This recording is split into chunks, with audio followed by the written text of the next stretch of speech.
주님의 이름으로 사랑하고 축복합니다. 오늘 다니엘서 2장 24절에서 30절의 말씀을 통해서 은밀한 것을 나타내어 라는 말씀으로 상고하기 원하는데요.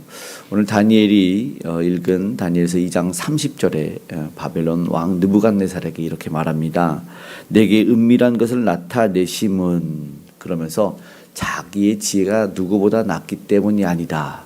그러면 그것을 나타내는 이유가 무엇인가를 이야기하는데, 오늘 우리도 사실은 마찬가지이죠. 이 새벽, 이 아침에 하나님께 기도하는 이유 동일한 것 같습니다.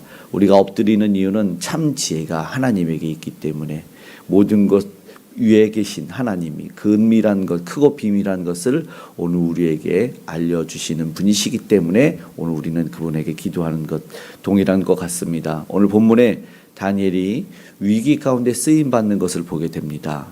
참 감사하고 놀라운 모습인데, 왕의 진노를 중재시키는 것이었습니다. 단지 자신만의 위기를 벗어나는 것이 아니라 다니엘 한 사람을 통해서 아무 죄도 없는, 도대체 무슨 잘못일까, 그냥 왕이 화내면 사실은 그 당시는 그냥 손가락 까딱해도 그냥 목숨이 날아가는 시대라는 것 우리는 알고 있는데, 그런 위기였습니다. 그런데 자신뿐만이 아니라 주위의 사람들까지 다 구원해내는, 구원의 통로로 쓰임받는 다니엘을 보고 있는 것이기 때문에 오늘도 한번 그 메시지가 어떠한지 함께 보기를 원하는 것입니다. 오늘 보니까 24절에 처음에 그렇게 말하죠. 다니엘은 왕이 바벨론 지혜자들을 죽이라 명령한 그 아리옥에게 찾아가죠. 그리고 나를 왕에게 데려가라. 내가 해석해서 알게 하리라. 그러면서 바벨론 지혜자들을 죽이지 말라고 요청을 합니다. 자신만이 아니라 어쩌면 이방 지혜자들인데 그들의 생명까지도 구해내겠다는 이 다니엘의 말이 전달이 되고 있습니다. 하나님의 사람이 바로 서면 어떻게 되는지를 보여주는 것이죠. 나만 구원받는 것이 아니라 그 한 사람을 통해서 주변, 가족, 그가 속한 공동체, 그리고 더 나아가서 그 사회까지도 구원받는 일이 일어나게 되는 것이죠. 지금도 그렇지 않습니까? 한 사람의 좀 위대하고 뛰어난 인물이 오면 그 사람이 그 지역 경제도 살리고 그 어떤 문화적인 모든 부분도 회복시키는 부분도 있는데, 그보다 더 놀라운 일이 일어나는 것이죠. 오늘도 우리가 사회 속에서 그 바른 역할을 믿음의 사람들이 하기를, 교회가 바로 할 수 있기를 간절히 소망합니다. 그렇지 못할 때 혼란이 오는 것이다.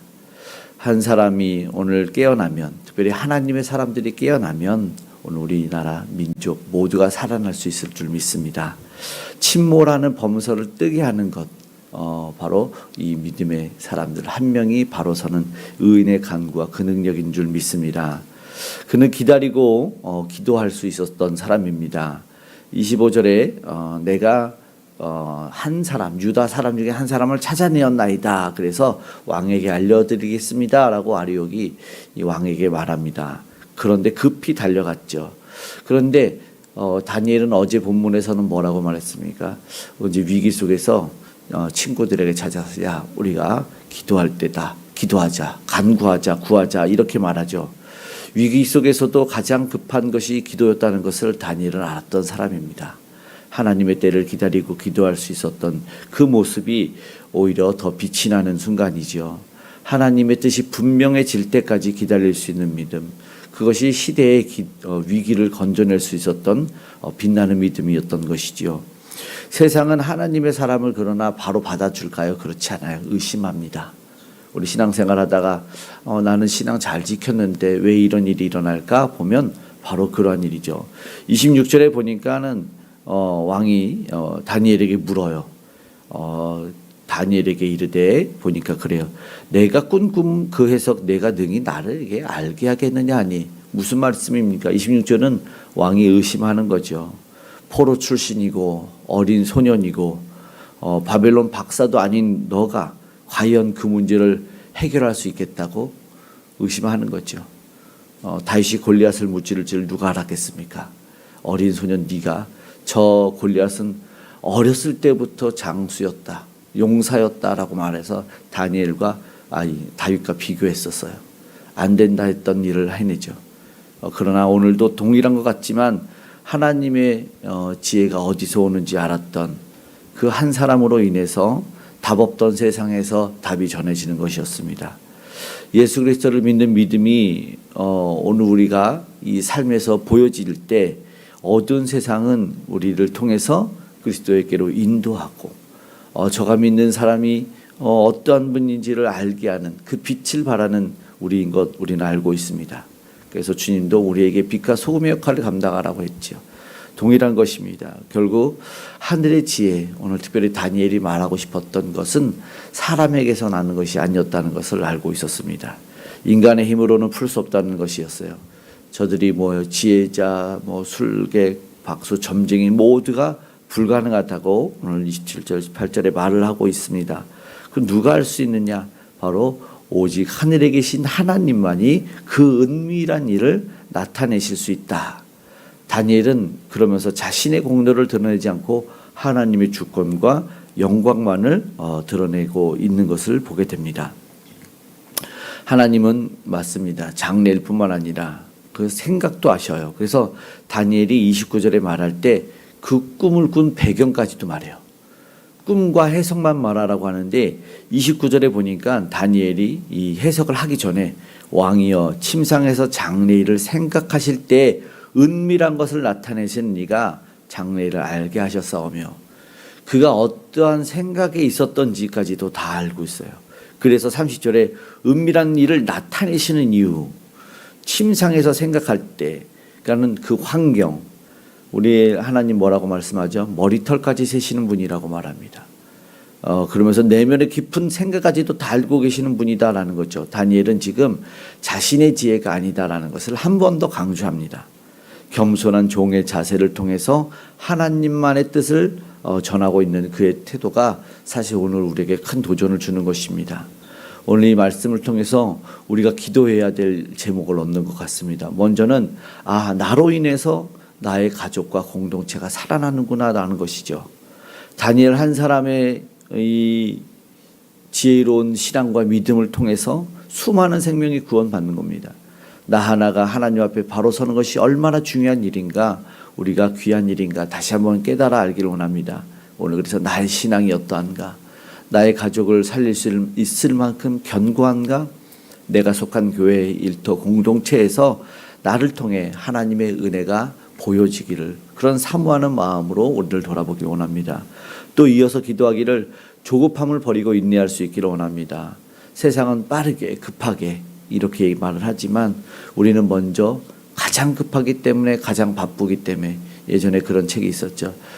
바빠서 기도합니다. 맞습니다. 오늘도 성급하게 판단하는 세상 속에서 내가 결정하고 뒤늦게 이제 하나님이 나를 따라와 주세요라고 말하지 말고 먼저 기도할 수 있는 저와 여러분, 하나님의 뜻을 분별해낼 수 있기를 원하고, 그래서 내가 급했다면, 그리고 내가 스스로 하려고 했던 그런 영역이 무엇인지를 한번 돌아보면서 하나님께 먼저 물을 수 있기를 간절히 원합니다. 끝으로 기도하기 원하는 것은 하나님의 지혜를 구하며 겸손히 살기를 기도해야 된다는 것입니다. 다니엘은 철저히 하나님만 높이고 자신을 낮췄습니다. 그냥 그 겸손함이 하나님의 지혜를 담는 그릇이 되었다는 것입니다.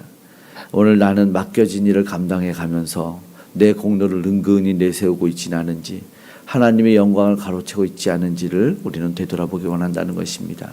말씀을 마치고 우리 함께 간절함으로 나아가기 원합니다. 오늘도 우리는 여러 혼란이 있고 두려움이 있고 위기가 어떻게 다가올지 모르는 그런 문제들 앞에 있지만, 그러나 이 다니엘의 고백처럼 하늘에 계신 하나님만이 은밀한 일을 통해서 자신의 영광을 드러내실 것이고 오늘 우리에게 더 큰 은혜를 허락하실 줄 믿습니다. 내가 지금 이해하지 못한다 할지라도, 보이지 않아도 그분은 아십니다. 가장 큰 저주의 십자가를 통해서 가장 죄인된 우리를 구원해낼 줄은 아무도 몰랐다라는 것입니다. 그렇기 때문에 오늘도 우리는 겸손히 그 놀란 처참한 십자가가 은혜의 십자가, 구원의 십자가 된 것처럼 그 하나님을 생각하고 묵상하며 겸손히 무릎 꿇을 수 있는, 겸손히 주님 앞에, 그러나 그럴 때 세상에 당당해지는 오늘 믿음의 사람들을 보면서 반드시 우리를 통해서 이 땅에 하나님의 지혜와 구원의 길이 보여지기를 소망하는 마음으로 오늘 하루 살아가는 저와 여러분 되시기를 주님의 이름으로 축복합니다. 아멘. 기도하겠습니다. 사랑의 아버지 하나님, 고맙고 감사합니다. 우리를 통하여 믿음의 사람의 한 걸음 한 걸음에 통하여 아버지 구원이 세상에 비춰지게 하여 주시옵소서. 오늘도 이 시대 다니엘과 같은 지혜를 아버지 하나님 우리 모두에게 허락하여 주시옵소서. 급하고 분열된 이 사회 속에서 하나님만이 아버지 하나님 평안을 아버지 하나님 허락하여 주시고 우리는 그 평안을 흘려보내고 전하는 자들이 다 되게 하여 주시옵소서. 어떤 문제이든 하나님께 엎드릴 수 있는 믿음을 허락하시고 기도로 반응할 수 있는 우리가 되게 하여 주셔서 아버지 문제 해결뿐만 아니라 구원주 예수가 온전히 전달되는 놀라운 역사가 일어나게 하여 주시옵소서. 세계 열방으로 아버지 오늘도 하나님의 나라가 확장되는 줄로 믿사오니 오늘도 복음 전도자를 통해서 선교사님들을 통하여 그 놀라운 일이 전파되게 하여 주시고 예수 그리스도의 이름이 전달되게 하여 주시옵소서. 오늘도 우리가 속한 모든 가정과 교회와 나라와 민족을 붙잡아 주시기를 원합니다. 구원받은 백성의 수를 허락하여 아버지와 더 많은 이들이 주의 이름 부르며 나아갈 수 있도록 도와주시옵소서. 정치, 경제, 사회, 문화에 개입하여 주시고 믿음의 사람들이 다니엘처럼 빛을 발할 수 있도록 그 모든 곳에서 지혜로운 한 사람, 믿음의 한 사람들이 나타날 수 있도록 아버지 하나님 도와주시옵소서. 곤고함 가운데서 아버지 하나님 투병하며 싸우는 이들이 있습니다. 주님이 지키시고 회복시켜 주시옵소서. 속히 나음을 더하여 주시고 주님께 부르짖어 간구할 때 아버지 하나님 세상 문제뿐만 아니라 개인의 문제, 질병도 모든 것들이 떠나가는 아버지 하나님 은혜를 경험케 하여 주시고 암도 떠나가고 아버지 모든 아버지 관계적 문제, 경제적 문제가 떠나가는 역사를 허락하여 주시옵소서. 풍력의 우상 무너져 내리길 원합니다. 하나님의 그 은혜가 아버지 하나님 땅끝까지 흘러가게 하여 주시고 우상들은 무너지고 아름다운 복음의 통일이 이루어질 수 있도록 도와주시고 무엇보다 우리에게 한 다음의 세대 하나님 미전도 종족이라고 말하는 이 다음 세대를 하나님 불쌍히 여겨주셔서 복음으로 저들이 다시 한번 일어서게 하시고 예수 그리스도를 만나는 이들이 하나둘 많아지는 그 은혜를 더하여 주시옵소서. 오늘도 우리를 지켜 보호하여 주시기 원합니다. 하나님 우리의 간구를 가장 좋은 곳으로 응답하여 주시고 삶의 터전에 일터에 함께하여 주시옵소서. 오늘도 동행하시는 주님께 감사드리며 고마우신 예수님의 이름으로 기도드리옵나이다. 아멘.